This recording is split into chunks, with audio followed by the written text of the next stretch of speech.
గ్రూపులలో పెట్టి మెయిల్ పెట్టి ఏది వీళ్ళకు ఏ స్టైల్స్ లోనేమో ఇంకో రాజశేఖర్ నా దగ్గర ప్రతి ప్రోడక్ట్ 50,000 60,000 లంచం తీసుకునేటోడు అని చెప్పేసి వాళ్ళ కంపెనీ వాళ్ళకి మెయిల్ పెట్టి నాగరాజు నా దగ్గర ప్రతి ప్రోడక్ట్ ఇన్ని పైసలు తీసుకునేటోడు అని వాళ్ళకు ఫేస్బుక్ లలో దాంట్లో పెట్టి మొత్తం అన్ని ప్లేసెస్ లలో బ్లాక్ లిస్ట్ చేపించి ఇంకా సిగ్గుశరం లేకుండా అడుగుతున్నాడు లంచం కొడతాడు చెప్పుతో కొడతాను వేపిడలు అడుగుతాడు బూతులు మాట్లాడతాడు ఉంటాడు చేసుకుంటాడు మొత్తం అంతా ఏడవరపైన మొత్తం ఇప్పుడు వాడేమన్నా చేసిండు ఆ బోధపై మొత్తం కస్టమర్ బేస్ అంతా నాశనం చేయడానికి చూసి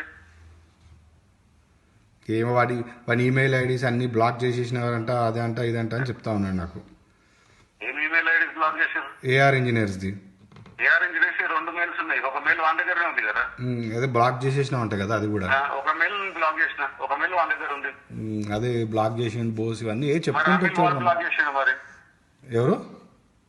ఇంకో మెయిల్ ఉంది కదా, ఇంకో మెయిల్ వాని దగ్గర ఉంది కదా. వానికి ఆ మెయిల్ ఇంపార్టెంట్ ఏదో అని చెప్పిండు నాకు. సరే ఓకేలే చెప్తాడు బాయ్, చెప్తాను మస్తు చేస్తాడు. నేను కూడా వాడతలే కదా మెయిల్ ని.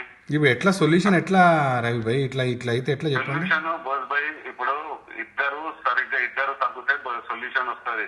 ఏంటంటే వాస్తవాలు వాడైతే ఉంటాయో నిజాలు మాట్లాడితే సొల్యూషన్ వస్తుంది. వాడైతే అబద్ధాలు మాట్లాడితే సొల్యూషన్ రాదు. వాడు సెటిల్మెంట్ కొద్దాం అనుకుంటున్నాడు అబ్బా. వాడు భగవద్గీత మీద బైబిల్ మీద ప్రామిస్ చేసి మాట్లాడుతుంటాడు. చిల్లర్లంటే కొడుకు వాడు భగవద్గీత మీద కాదు కదా, ఉన్న దేవుళ్ళ మీద అందరి మీద నెత్తి మీద దాటి పెట్టుకొని కూడా అబద్ధాలు ఆడతాడు. వాడు అబద్ధం ఆడతాడు, నువ్వైతే అబద్ధం ఆడవు కదా రవి భాయ్. మరి అరే నాకు ఏం అవసరం భాయ్ అబద్ధం ఆడేది? మరి పేపర్లన్నీ ఉన్నాయి. మరి ఇంకేం మరి కసం ట్రాన్స్పరెంట్ అయిపోయింది. There the ends the matter.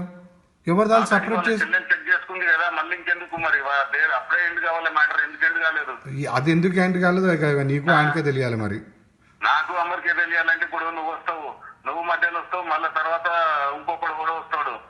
మళ్ళీ వాడు వచ్చిన తర్వాత అప్పుడు భోజనం వచ్చి చూసిండు, వాళ్ళ చెల్లెలు చూసిందంటే ఏమో పోయి నాకు తెలియదు ఇప్పుడు మళ్ళీ చూపి అంటారు. అది కరెక్ట్ కాదులే అన్ని సార్లు. కానీ వన్స్ ఫర్ ఆల్ సెటిల్ చేసుకోండి రవి, ఎందుకు ప్రొలాంగ్ చేసుకోండి.